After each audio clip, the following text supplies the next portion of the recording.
नमस्कार, आप देख रहे हैं उत्तराखंड का नंबर 1 लोकप्रिय डिजिटल न्यूज चैनल पहाड़ टीवी और मैं हूं आपके साथ स्मिता पटवाल। चलिए रुक करेंगे उत्तराखंड की तमाम बड़ी खबरों का, लेकिन उससे पहले एक नजर आज की हेडलाइंस पर। रुद्रपुर पहुंचे पीएम नरेंद्र मोदी, सभा का उत्साह देख बोले लग रहा है भीड़ धामी सरकार के शपथ ग्रहण का निमंत्रण देने आई है। टिहरी पहुंचे यूपी सीएम योगी आदित्यनाथ ने कांग्रेस पर कसा तंज, कहा कांग्रेस डूबता जहाज, जहां नहीं डूबे भाई बहन डुबो देंगे। सहसपुर में बोले अमित शाह, कांग्रेस सरकार में उत्तराखंड में मनी ऑर्डर की राजनीति चलती थी। खटीमा में प्रियंका गांधी ने सीएम धामी को लिया आड़े हाथ, रोजगार न देने की कही बात। प्रचार के आखिरी दिन बागेश्वर पहुंचे राजनाथ सिंह, कहा कांग्रेस ने राज्य के विशेष दर्जे को किया खत्म। नैनीताल पहुंचे सांसद रवि किशन, कहा देवभूमि में धामी को लाने की है ललक। बीजेपी कांग्रेस पर बरसे मनीष सिसोदिया, धामी को जनता से माफी मांगने की कही बात। देश के प्रधानमंत्री और भाजपा के स्टार प्रचारक नरेंद्र मोदी चुनाव प्रचार के आखिरी दिन रुद्रपुर में एक जनसभा को संबोधित करने पहुंचे, जहां मोदी ने जिले की 9 विधानसभाओं के प्रत्याशियों के पक्ष में मतदान की अपील की। प्रधानमंत्री नरेंद्र मोदी ने चुनावी सभा में जनता को लुभाने का प्रयास किया। मोदी ने जहां पहाड़ों की महिलाओं के दर्द को पलायन से जोड़कर जनता की भावनाओं से जुड़ने का काम किया, वहीं पलायन को रोकने के लिए सरकार बेहतर कदम उठाएगी, इस पर भी जनता को खूब लुभाया। मोदी ने कहा कि कांग्रेस सिर्फ चुनावी वादे करती है, लेकिन वादे सिर्फ झूठ का पुलिंदा है। उन्होंने कहा कि मूलभूत सुविधाओं से उत्तराखंड को वंचित रखा गया, लेकिन भाजपा सरकार ने विकास की नींव रखी है। साथ ही एक बार फिर जनता का आशीर्वाद मिलेगा तो उत्तराखंड प्रदेश दुनिया के लोगों के लिए मिसाल होगा। डबल इंजन की सरकार में एक बार फिर प्रदेश का विकास हो, इसके लिए जनता को झूठे वादों में न फंसकर योग्य सरकार चुनने के लिए भाजपा को जिताना होगा। आज चुनाव प्रचार का आखिरी दिन है और मेरी उत्तराखंड में इस चुनाव अभियान की आखिरी प्रचार सभा आपके आशीर्वाद के साथ पूरी होने वाली है। मैं आज देख रहा हूं पूरे रास्ते पर और यहां पर भी आज जो मैं उत्साह उमंग आप लोगों में है, इसे देख करके मुझे तो ऐसा लग रहा है कि आप मेरी सभा सुनने नहीं आए हैं, आप तो मुझे चुनाव नतीजे के बाद भारतीय जनता पार्टी की धामी सरकार के शपथ ग्रहण का निमंत्रण देने आए हैं। उत्तराखंड विधानसभा चुनाव में अब केवल एक ही दिन बाकी है। इसी क्रम में शनिवार को केंद्रीय रक्षा मंत्री राजनाथ सिंह उत्तराखंड पहुंचे। उन्होंने बागेश्वर के कपकोट में जनसभा को संबोधित किया और भाजपा को वोट देने की अपील की। इस दौरान उन्होंने कहा कि कांग्रेस से सवाल किया जाना चाहिए कि उन्होंने अटल बिहारी वाजपेयी द्वारा उत्तराखंड को दिए गए विशेष दर्जों को क्यों खत्म किया, इसका क्या कारण था। फिर भी राज्य के लोगों ने बड़ा दिल दिखाया और समय समय पर राज्य में कांग्रेस की सरकार बनाई। उन्होंने कहा कि अटल बिहारी वाजपेयी ने उत्तराखंड को विशेष दर्जा दिया है, लेकिन जब कांग्रेस राज्य और केंद्र में सत्ता में आई तो उसने राज्य को विशेष दर्जा से वंचित कर दिया। जब पीएम मोदी सत्ता में आए तो उन्होंने स्थिति बहाल कर दी। जब से बीजेपी सरकार सत्ता में आई है, पीएम मोदी के नेतृत्व में भारत दुनिया के सामने खड़ा है। इससे पहले जब भारत वैश्विक मंचों पर बोलता था तो दुनिया ध्यान से नहीं सुनती थी। आज जब भारत वैश्विक मंच पर बोलता है तो पूरी दुनिया ध्यान देती है। उत्तर प्रदेश के मुख्यमंत्री और भाजपा स्टार प्रचारक योगी आदित्यनाथ कल चुनाव प्रचार के लिए अपने गृह प्रदेश उत्तराखंड पहुंचे। टिहरी में कल योगी आदित्यनाथ को सुनने के लिए लोगों का रेला उमड़ आया, जिससे भाजपाइयों के भी चेहरे खिल उठे। सभा को संबोधित करते हुए योगी आदित्यनाथ ने कांग्रेस को डूबता हुआ जहाज बताया और कहा कि जहां कांग्रेस बची हुई है वहां दोनों भाई बहन इसे डुबोने की पूरी तैयारियां कर चुके हैं। उन्होंने कांग्रेस पार्टी को लावारिस पार्टी बताया। उन्होंने कहा अब इस डूबते जहाज में कोई नहीं बैठना चाहता। हिंदू कोई सांप्रदायिक शब्द नहीं है, हिंदू हमारी सांस्कृतिक पहचान है। हम दुनिया में कहीं भी जाते हैं इस संबोधन से जाने जाते हैं। भारतवासी दुनिया के अंदर कहीं भी जाता है, हिंदू संबोधन से संबोधित किया जाता था, संबोधित किया जाता है। और स्वामी विवेकानंद ने इसीलिए कहा था कि गर्व से कहो हम हिंदू हैं। लेकिन राहुल जी के पूर्वज क्या कहते थे कि हम तो एक्सीडेंटल हिंदू हैं। जब उनको हिंदू होने में ही गौरव की अनुभूति नहीं थी, तो हिंदू की व्याख्या, हिंदू की परिभाषा वो कैसे कर पाएंगे। और भाइयों बहनों, देवभूमि में अगर कोई हिंदू की परिभाषा नहीं जानता है तो उस पार्टी को सत्ता में रहने का अधिकार तो नहीं ही होना चाहिए, कतई नहीं होना चाहिए। उत्तराखंड चुनाव प्रचार के अंतिम दिन कांग्रेस की ओर से उनकी स्टार प्रचारक प्रियंका गांधी वाड्रा खटीमा पहुंची। यहां प्रियंका गांधी ने खटीमा उम्मीदवार भुवन कापड़ी और आनकमत्ता उम्मीदवार गोपाल राणा के समर्थन में जनता से वोट की अपील की। इस दौरान महिला कांग्रेस के सदस्यों ने कुमाऊं की पहचान, पिछोड़ा और गलोबंद पहनाकर प्रियंका का स्वागत किया। आपको बता दें कि खटीमा वर्तमान मुख्यमंत्री पुष्कर सिंह धामी का विधानसभा क्षेत्र है और वो यहाँ से लगातार धुआंधार प्रचार में लगे हैं।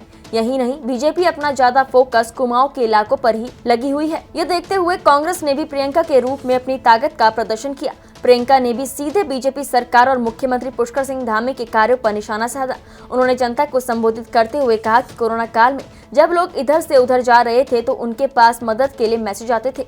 कांग्रेस ने कई लोगों को गाड़ियां करवाकर घर भेजा। सभी कांग्रेसी उनकी मदद के लिए कोरोना काल में भी डटे रहे।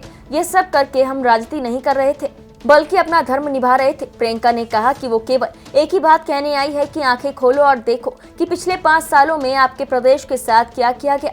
मुख्यमंत्री धामी पर तंज कसते हुए प्रियंका ने कहा कि सीएम आजकल बिंदिया और चूड़ियां बांट रहे हैं। इनको पूछो कि रोजगार क्यों नहीं बांटे, इनसे पूछो हमारी जमीन क्यों छीनी गई, इनसे पूछो कि जब शहरों से वापस आ रहे थे तो तुम तब कहाँ थे, जब किसान भाई आंदोलन कर रहे थे तब तुम कहाँ थे।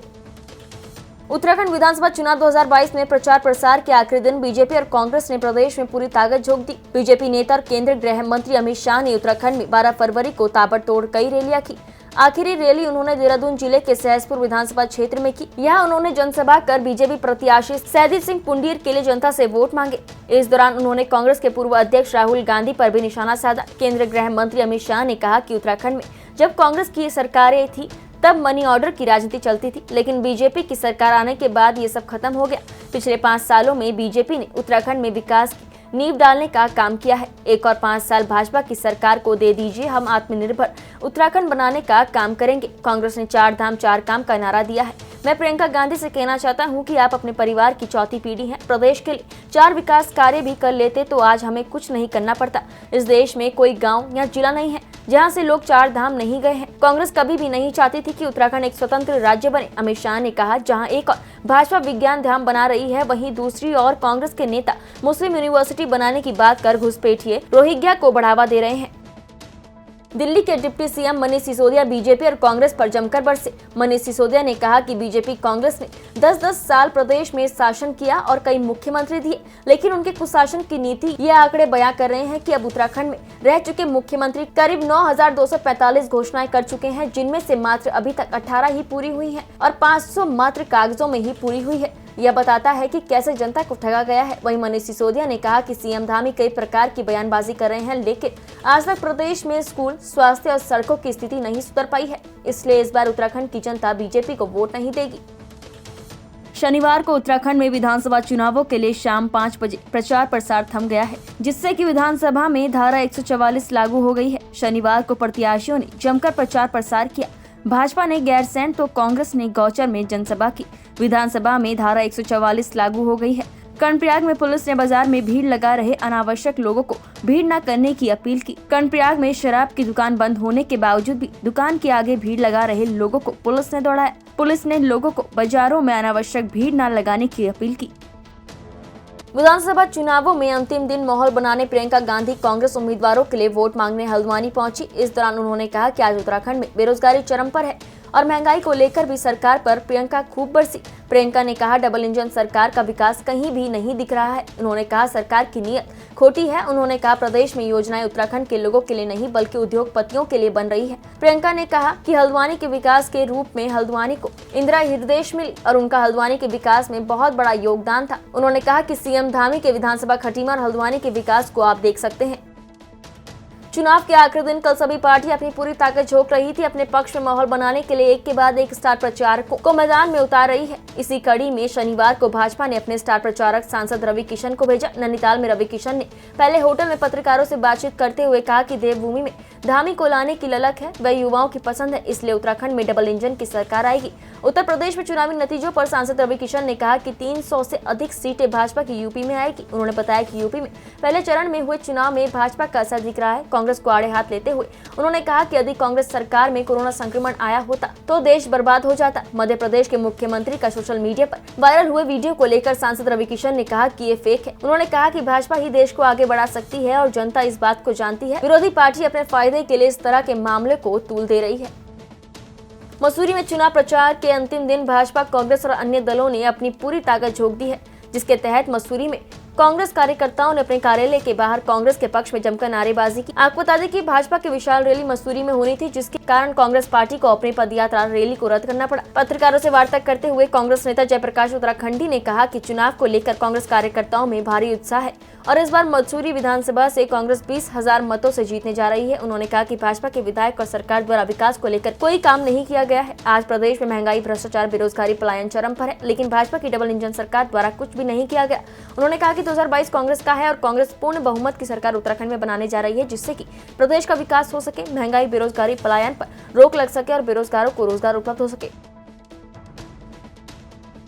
उत्तराखंड विधानसभा चुनाव को लेकर जहां 14 फरवरी को मतदान होने हैं, वहीं भाजपा ने भी चुनाव में फतह हासिल करने के लिए प्रचार के आखिरी दिन अपनी पूरी ताकत झोंक दी। भाजपा प्रत्याशी भूपाल राम टमटा के समर्थन में पौड़ी गढ़वाल लोकसभा सीट से सांसद और पूर्व मुख्यमंत्री तीरथ सिंह रावत ने जहां शुक्रवार को देवाल बाजार और थराली में जनसंपर्क किया, वहीं शनिवार को तीरथ सिंह रावत ने शोल घाटी के रतगांव पहुंचकर तालगेर में विशाल जनसभा को संबोधित किया। उन्होंने कहा कि भाजपा की केंद्र और राज्य सरकार ने उत्तराखंड में विकास के कई कार्य किए हैं। उन्होंने ऑल वेदर रोड, राम मंदिर, केदारनाथ पुल निर्माण, जल जीवन मिशन योजना समेत आयुष्मान योजना, किसान सम्मान निधि योजना का बखान करते हुए कहा कि प्रधानमंत्री नरेंद्र मोदी के नेतृत्व में उत्तराखंड का बहुत विकास हुआ है। कि जनता को और आसपास के जो गांव हैं उनका धन्यवाद करना चाहूँगा और साथ में मैं यहाँ के आज बधाई भी दे रहा हूँ, इसलिए कि इतने दूर दराज क्षेत्र में भी इतनी संख्या और जिस तरह उनमें एक उत्साह, उमंग दिखा, जोश और क्रोश भारतीय जनता पार्टी के प्रति, प्रधानमंत्री मोदी जी के प्रति, और मैं सोचता हूँ कि कल्पना से वो इसलिए कि विकास जो प्रधानमंत्री मोदी जी ने किए उनको लेकर के, और महिलाओं में तो अपार उत्साह देखने को मिला। तो मुझे पूरा विश्वास है कि हमारे जो विधायक प्रत्याशी भूपाल राम टमटा हैं वो भारी बहुमत से जीतेंगे और ये बूथ 100% जाएंगे, ऐसा एक वातावरण यहाँ देखने को मिला है। और मैंने कहा कि जैसे लोग हर घर में पानी, बिजली, शौचालय, उज्ज्वला गैस, आयुष्मान योजना और सड़क, ये सब प्रधानमंत्री मोदी जी ने जिस तरह का पूरी तरह आम जन को दिया है, तो उसी का परिणाम है, वही उत्साह दिखता है। आपकी बार 60 पार निश्चित है, हम आपकी बार निश्चित है, फिर पुनः भाजपा की सरकार बनेगी, 60 पार करेंगे और फिर हम विकास के कार्यों को दूर दराज तक भी लेके जाएंगे, जो हम कर ही रहे हैं। विधानसभा चुनाव के लिए कल पौड़ी जिले की 6 विधानसभा क्षेत्रों के दूरस्थ मतदान केंद्रों के लिए 275 पोलिंग पार्टियां रवाना हुई। जिले में पौड़ी और कोटद्वार से पोलिंग पार्टियां विधानसभा क्षेत्रों में भेजी जा रही है। पौड़ी, श्रीनगर और चौबट्टाखाल विधानसभा क्षेत्र के लिए मतदान कर्मी ईवीएम मशीन लेकर प्रस्थान कर रहे हैं, जबकि कोटद्वार, लैंसडाउन और यमकेश्वर विधानसभा के लिए पोलिंग पार्टियां भेजी जा रही है। जिला निर्वाचन अधिकारी डॉक्टर विजय कुमार जोगदंडे की निगरानी में पोलिंग पार्टियां रवाना हुई। आज जिले के 6 विधानसभा क्षेत्रों के लिए 672 पोलिंग पार्टियां रवाना होगी। जिले की लैंसडाउन विधानसभा का पांड मतदान केंद्र है, जहां पहुंचने के लिए पोलिंग पार्टी को 13 किलोमीटर की यात्रा पैदल तय करनी होगी। से 2 दिन पूर्व हमारे जनपद की 6 विधानसभाओं की कुल मिलाकर 275 पोलिंग पार्टी आज रवाना हो रही है। आज के इस प्रस्थान दिवस पर यहाँ पर जहाँ पर हम आज उपस्थित हैं, कंडोलिया फील्ड में पौड़ी विधानसभा, श्रीनगर विधानसभा और चौबट्टाखाल विधानसभा की पोलिंग पार्टियाँ रवाना हो रही हैं। और हमारा कोटद्वार डिग्री कॉलेज से कोटद्वार विधानसभा, लैंसडाउन विधानसभा और यमकेश्वर विधानसभा उनकी पोलिंग पार्टियाँ रवाना हो रही हैं। वहाँ की सभी रिटर्निंग ऑफिसर्स के द्वारा वहाँ पर व्यवस्था किया गया है। यहाँ पर भी सभी कार्मिकों की ट्रेनिंग का व्यवस्था किया गया है। साथ में उनके जो ड्यूटी ऑर्डर्स हैं वो रिसीव किया जा रहा है। हमारे सारी व्यवस्था के दौरान उनको खान पान व्यवस्था, पेयजल व्यवस्था यहाँ पे उपलब्ध कराई जा रही है। सभी को निर्देश दिया जा रहा है कि मतदान के दिवस से पहले जो पोलिंग पार्टी रवाना होती है, पोलिंग का जो मतदान केंद्र होता है, मतदान स्थल होता है, वहीं पर जाकर निवास करेंगे। साथ साथ में जो भी व्यवस्था है वहाँ पर उनको आरओ के कॉन्टैक्ट नंबर, सेक्टर ऑफिसर के कॉन्टैक्ट नंबर को सूचित कर दिया गया है, जिससे लगातार संपर्क बनाए रखा जाएगा। किसी भी आकस्मिकता को या किसी भी दुर्घटना को वो कंट्रोल रूम को सूचित करेंगे ताकि उनकी मदद करवाई जा सके। इसके बारे में निर्देश यहाँ पर दिया गया है। हम आशा करते हैं कि इस वर्ष का जो मतदान होगा 14 फरवरी का, वो शांतिपूर्ण ढंग से हम संपन्न कराने में सफल रहेंगे और इसमें हमारे मतदान टीम अपना संपूर्ण सहयोग करेगा। उत्तराखंड की तमाम बड़ी खबरों में फिलहाल इतना ही। बाकी खबरों के लिए बने रहिए पहाड़ टीवी के साथ। नमस्कार।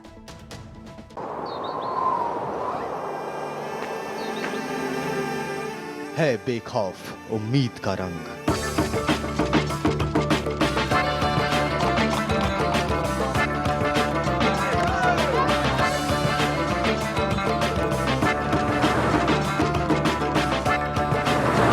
है आस्था भी।